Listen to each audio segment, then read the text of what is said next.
నేను దేవా ఈ వాక్యం చెప్పాలయ్యా, నువ్వు మాట్లాడితేనే మాకు అర్థమవుతుందయ్యా, నీవే మాట్లాడారయ్యా అని ప్రార్థన చేస్తూ ఉన్నప్పుడు దేవుడు కొన్ని వాక్యాలని చూపించారు కనుక మీరు జాగ్రత్తగా వినాలని ప్రభునామములో తెలియజేస్తూ ఉన్నాము.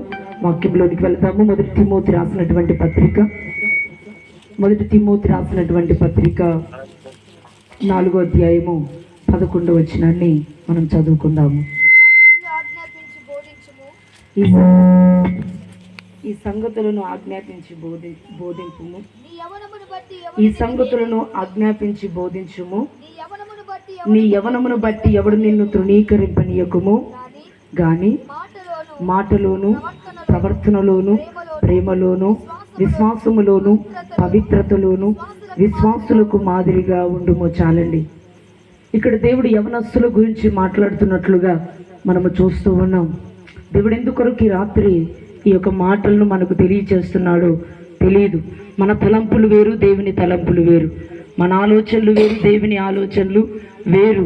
ఆయన జగత్తి పునాది వేయబడక మునిపే ఆయన ప్రేమ చేత ఆయన ఉద్దేశము చొప్పున మనల్ని నిర్మించుకున్నాడు కనుక ఆయన ఒక ఉన్నతమైన ప్రణాళికలు మన పట్ల దేవుడు నెరవేర్చడానికి తన వాక్యము ద్వారా ప్రభు మనతో ఈ రాత్రి మాట్లాడుతున్నాడు. హల్లెలూయా, హల్లెలూయా. అందుకే దేవుడు ఏమంటున్నాడంటే, యవనమును బట్టి ఎవడు నిన్ను తృణీకరింపనీయకుండా చూచుకొనుము. మాటలో కానీ ప్రవర్తనలో కానీ ప్రేమలో కానీ విశ్వాసములో కానీ పవిత్రతలో కానీ విశ్వాసులకు మాదిరిగా ఉండమని దేవుడు ఆ యొక్క యవనస్తుల గురించి చెప్తున్నట్లుగా మనము చూస్తూ ఉన్నాం. నిజంగా చిన్నతనములో తప్పు చేస్తే చిన్నవాడు తెలుసో తెలియకను చేశాడు అని వదిలేస్తారు. వృద్ధాపంలో ఉండి ఏదైనా అనరాని మాట లేదంటే ఏదైనా పొరపాటు చేస్తే ఆయనతోనేమిలే పెద్ద ఆయన అనని పట్టించుకోరు. కానీ యవన కాలములో ఉండి ఏదైనా తప్పు చేస్తే, యవన కాలములో ఉండి ఏదైనా పొరపాటు చేస్తే యవనస్తులకి ఎంత భయంకరమైన నిందలు వస్తాయో, ఎంత భయంకరమైనటువంటి మాటలు అంటారో బైబిల్లో స్పష్టంగా రాయబడినట్లుగా మనము చూస్తూ ఉన్నాం. నిజంగా దేవుడు యవనస్తులను ప్రేమించి అంటున్నాడు, నీ యవనమును బట్టి ఎవడు నిన్ను తృణీకరింపనీయకుండా ఉండేదాని కోసము నీవు నీ మాటల్లో జాగ్రత్తగా ఉండాలి, నీ ప్రవక్తలలో జాగ్రత్తగా ఉండాలి, నీ ప్రేమలో జాగ్రత్తగా ఉండాలి, నీ విశ్వాసములో జాగ్రత్తగా ఉండాలి, పవిత్రతలో జాగ్రత్తగా ఉండాలి, విశ్వాసులకు మాదిరికరంగా నువ్వు జీవించాలి అని దేవుని వాక్యము సెలవిస్తూ ఉందని బైబిల్ చెప్తా ఉంది. అందుకే యవనస్తులు యవన కాలాన్ని ఎలా కాపాడుకోవాలి, యవన కాలమును బట్టి ఎవడు నిన్ను తృణీకరించనీయకుండా చూసుకోవాలంటే, యవన కాలమును బట్టి నీకు నిందలు రాకుండా ఉండాలంటే, యవన కాలమును బట్టి నీకు అవమానాలు రాకుండా ఉండాలంటే, యవన కాలమును బట్టి నీకు భయంకరమైనటువంటి చెడ్డ కీర్తి రాకుండా ఉండాలంటే ఆయన అంటున్నాడు, నువ్వు అన్ని విషయాల్లో జాగ్రత్తగా ఉండాలి. హల్లెలూయా. చిన్నపిల్లలాగా కాదు, వృద్ధాపంలో ఉన్న వారిలాగా కాదు, నువ్వు ప్రత్యేకంగా జాగ్రత్త కలిగి ఉండాలి. ఆ యవనం ఎంతో ప్రాముఖ్యమైనటువంటి ఒక రీతి అని బైబిల్ చెప్తా ఉంది. ఆ యవన కాలములో చాలా జాగ్రత్తగా ఉండాలి. నిజంగా యవన కాలములో మనము కాపాడుకుంటేనే వారికి ఎంతో పేరు, ఎంతో ప్రఖ్యాతి, ఎంతో కీర్తి కలుగుతుందని బైబిల్ చెప్తా ఉంది. అదేవిధంగా ఆది కాండం నుండి ప్రకటన గ్రంథం వరకు మనము చూసినట్లయితే మన పితరులైనటువంటి మన భక్తులైనటువంటి వారు తన యవన కాల జీవితాలను కాపాడుకొని వారే గొప్ప అధికారులుగా, గొప్ప ఉన్నతమైన ప్రగతి పదవిలో నడిపించబడినట్లుగా మనము చూస్తాము. ఆది కాండము 39వ అధ్యాయము చదువుదాము. ఆది కాండం 39వ అధ్యాయము 2వ వచనాన్ని చదవండి. ఆది కాండం 39వ అధ్యాయము 2వ వచనం.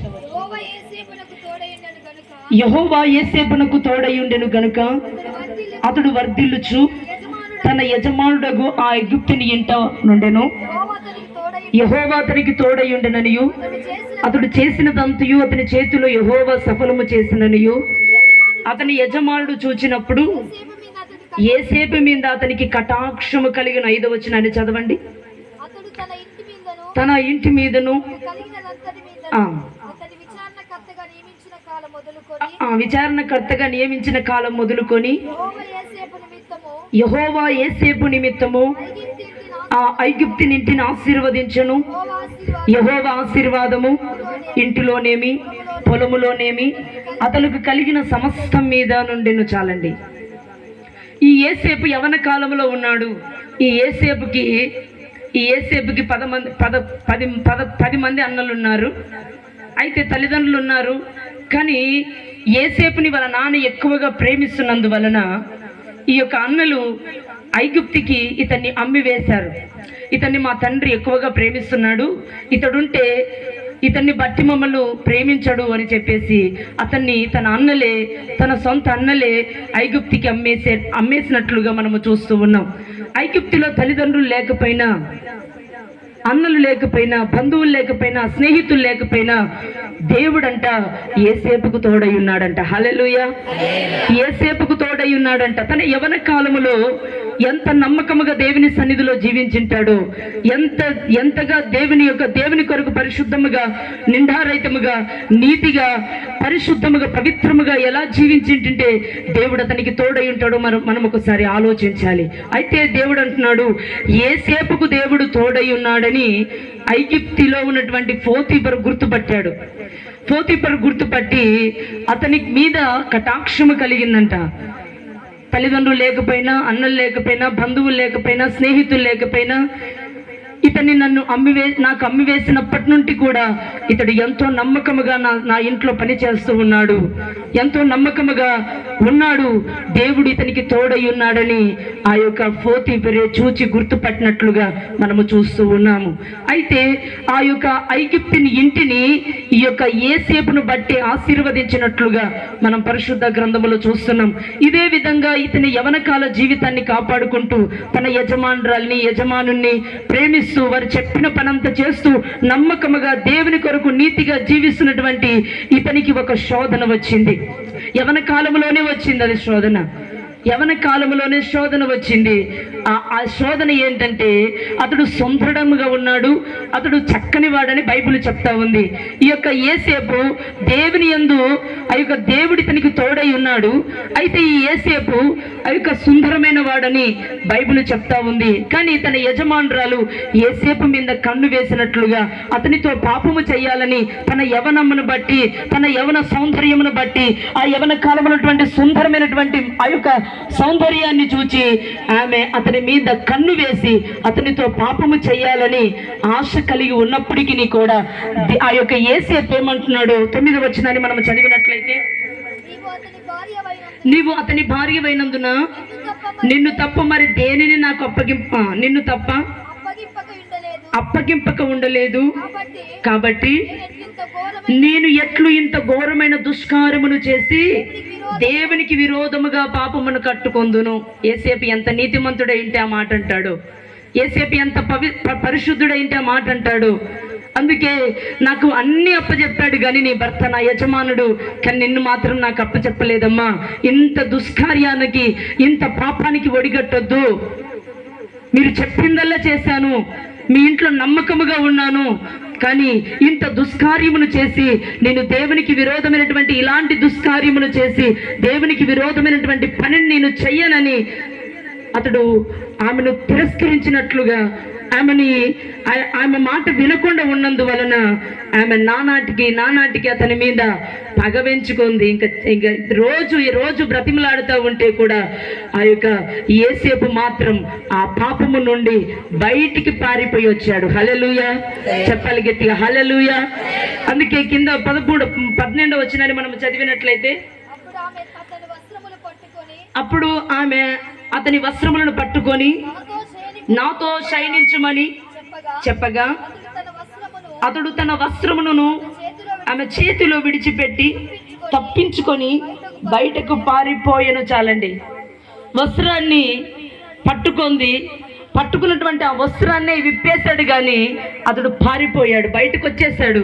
నాకు ఈ పాపం వద్దు, ఇంత దుష్కార్యం వద్దు, దేవునికి విరోధమైనటువంటి పాపం నేను చెయ్యను, నా యవన కాల జీవితాన్ని నేను కాపాడుకోవాలి, యవన కాలములో నేను నిందను తెచ్చుకోకూడదు, యవన కాలములో నేను అవమానాన్ని తెచ్చుకోకూడదు, ఇదిగో నాకు తల్లిదండ్రులు లేకపోయినా, నా కన్నదమ్ములు లేకపోయినా, ఇదిగో నా స్నేహితులు, నా బంధువులు ఎవరు లేకపోయినా, నా యజమానుడు నన్ను ప్రేమించి తన ఇంటిలో నన్ను పెట్టుకొని నన్ను బాగా చూసుకుంటున్నాడు. కానీ నేను నా యజమానునికి ఇంత భయంకరమైనటువంటి కీడు నేను తీసుకొని రాను. నేను నా దేవునికి ఇంత దుష్కార్యమును నేను చెయ్యను, పాపము చెయ్యను దేవునికి విరోధముగాని ఆ వస్త్రములను విడిచిపెట్టి బయటికి పారిపోయి వచ్చాడంట. కానీ ఈమె ఏం చేసింది? అతని మీద అన్యాయమైనటువంటి నింద వేసి అతన్ని సబ్ జైలుకు పంపించిందంట భర్త ద్వారా. హల్లెలూయా. చెయ్యరాని నేరం, చెయ్యరాని తప్పు, చెయ్యరాని పనికి ఆ యొక్క వ్యక్తిని ఎక్కడికి తీసుకొని పంపించిందంటే భర్తకు చెప్పి అతన్ని సబ్ జైలుకు పంపిస్తే దేవుడు అతన్ని చూచి కనికరించాడంట. హల్లెలూయా. తల్లిదండ్రులు లేకపోయినా, అన్నలు లేకపోయినా, బంధువులు లేకపోయినా, స్నేహితులు ఎవరు లేకపోయినా, ఎవరి మీద ఆధారపడకున్నా కూడా, ఇంత గొప్ప నింద పడినా కూడా, ఇంత గొప్ప శ్రమ వచ్చినా కూడా, ఇంత గొప్ప ఆపద వచ్చినా కూడా యేసేపు మౌనమైపోయాడు. యేసేపు ఆ యొక్క సబ్జైలుకి వెళ్ళిపోయాడని దేవుడు అతన్ని చూచి జాలిపడాడంటండి. నిజంగా అందుకే పాపము పర్వతాలకు వెళుతుందంట, పాతాళములో పడిపోతుందంట, నీతి నిదానంగా తేలుతుందంట, నిత్యము నిలిచిపోతుందంట. హల్లెలూయా. చెప్పాలి గట్టిగా హల్లెలూయా. అయితే దేవుడు అతన్ని చూసి ఎలా కనికరించాడు? అదే 21వ వచనాన్ని చదవండి. అయితే యెహోవా యేసేపునకు తోడయుండి అతని యందు కనికరపడి, చాలండి. యెహోవా యేసేపునకు తోడయుండి యేసేపును దేవుడు కనికరించాడంట. యవన కాలములో తన జీవితాన్ని కాపాడుకున్నాడు, పాడు చేసుకోలేదు, అపవిత్రం చేసుకోలేదు, నాకు విరోధముగా పాపము చేయలేదు, పాపము నుండి పారిపోయాడు. ఇదిగో పాపము చేయకుండా నీతిగా జీవించి ఇదిగో జైల్లో ఉండటానికైనా, ఖైదీగా ఉండటానికి ఇష్టపడాడు, కానీ పాపము చేయలేదని చెప్పి అతన్ని చూచి దేవుడు కనికరపడాడంట. కనికరపడిన తర్వాత అతన్ని విడిచిపెట్టలేదు దేవుడు. అతన్ని ఏం చేశాడు? అదే ఆదికాండము 42వ అధ్యాయము 38వ వచనాన్ని మనం 37వ వచనాన్ని చదివినట్లయితే, ఆదికాండము 41వ అధ్యాయము 37వ వచనము. ఆ మాట ఫరో దృష్టికిని, అతని సమస్త సేవకుల దృష్టికిని యుక్తమయ్యుండెను. అతడు తన సేవకులను చూచి, ఫరో చెప్తూ ఉన్నాడు, ఫరో కల భావమునకు ఎవ్వరూ అర్థము చెప్పలేదు, కానీ యేసేపు కల భావమునకు అర్థము చెప్పినందువలన తన వారితో ఏమంటున్నాడంటే, తన సేవకులతో ఏమంటున్నాడంటే, ఫరో యేసేపు గురించి ఏమంటున్నాడు అక్కడ చదవండి. ఇతని వనే దేవుని ఆత్మగల మనుషుని మనము కనుగొనగలమా అనెను. మరియు ఫరో దేవుడిదంతయు నీకు తెలియపరచెను గనుక నీవలే వివేక జ్ఞానము గల వారెవరునూ లేరు. నీవు నా ఇంటికే అధికారివై ఉండవలెను. నా ప్రజలందరూ నీకు విధేయులయ్యుందురు. సింహాసనం విషయములో మాత్రమే నేను నీకంటే పైవాడనయ్యుందును యేసేపుతో చెప్పెను. చాలండి. నిజంగా ఫరో దృష్టికి ఇతడు ఎలా కనబడాడంటే, దేవదూతల ఆత్మ కలిగినటువంటి వాడిగా, జ్ఞానము వివేకము కలిగినటువంటి మనుషునిగా కనబడేచాడు దేవుడు. హల్లెలూయా. అందుకే నా ఇంటంతటి పైన నీకు అధికారం ఇచ్చేస్తూ ఉన్నాను, నా ప్రజలందరూ నీకు విధేయులై ఉంటారని ఐగుప్తి పైన అతన్ని దేవుడు అధికారిగా నియమించాడంట. హల్లెలూయా. చెప్పాలి గట్టిగా హల్లెలూయా. అతడు నీతిగా జీవించినందునే, తన యవ్వన కాల జీవితాన్ని కాపాడుకున్నందునే దేవుడు ఐగుప్తికే గొప్ప అధికారిగా దేవుడు మార్చాడు. నిజంగా యవ్వన కాల జీవితాన్ని యేసేపు కాపాడుకున్నందుకే, యవ్వన కాల జీవితాన్ని అపవిత్రపరచుకున్నందువలననే తన మాటలో కానీ, తన ప్రవక్తలలో కానీ, తన ప్రేమలో కానీ, తన విశ్వాసములో కానీ ఎక్కడ తప్పిపోకుండా తన యవ్వన కాల జీవితాన్ని కాపాడుకొని యవనచ్చల నుండి పారిపోయాడు గనుకనే దేవుడు అతన్ని గొప్పవాణిగా చేశాడు. హల్లెలూయా. అందుకే 2వ తిమోతిలకు రాసినటువంటి పత్రిక